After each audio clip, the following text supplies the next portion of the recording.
Hi, I'm Felipa, and today is day 107 of my 365-day commitment to complete reading this Bible. So I have officially completed the book of Nehemiah, and I have moved on to the book of Esther. So here we have a king who reigned from India even onto Ethiopia through a very large amount of provinces named Ahasuerus.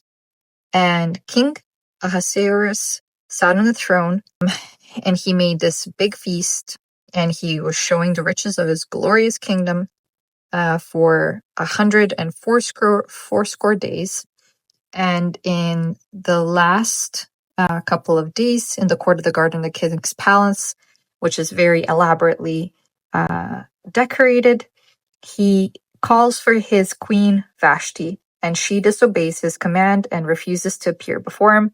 So he consults with the wise men, and next to him are sitting the 7 princes of Persia and Media, who also see what's happening, and they all kind of pip up and they say, "What shall we do unto the queen Vashti according to law, because she refused King Ahasuerus?" And we have one of the princes who says that she has done wrong to the king, but she's also disrespected all the princes and all the people that are in the provinces of the king. They also say, because of this deed, everybody's going to see this and they're going to follow her, and all the women abroad will also despise their husbands.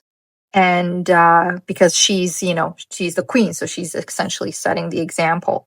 And they say, no. You have to write a letter. You have to tell her that she is no longer the queen, and you should make this decree throughout all of the empire, so all the wives shall give to their husbands honor, both to great and small. Because essentially they'll see that, you can't do stuff like that. You can't disobey no man, because you're going to then be, banished from the empire and from your kingdom, and you will no longer be a queen. So there are consequences for not respecting the man. And so then Vashti is no longer the queen. King Ahasuerus sends for a bunch of fair maidens and virgins to be lined up for him to see who he will take next. And very interesting, it says, "Now in Shushan the palace there was a certain Jew whose name was Mordecai, the son of Jared, the son of Shimei, the son of Kish, a Benjamite, who had been carried away from Jerusalem with the captivity which had been carried away with Jeconiah, king of Judah, whom Nebuchadnezzar, the king of Babylon, had carried away. And he brought up Hadassah, that is, Esther, his uncle's daughter, for she had neither father nor mother, and the maid was fair and beautiful, whom Mordecai, when her father and mother were dead, took for his own daughter." So he brings Esther into this lineup of fair maidens for the king, and all of the fair maidens can choose some sort of a desire, and they will be given that, but she is the one that doesn't choose anything for her own favor, and the king really takes a liking to her. And so he makes her the queen. He loves her above all of them. She gets his grace and his favor more than all the other virgins. She is now the new queen instead of Vashti.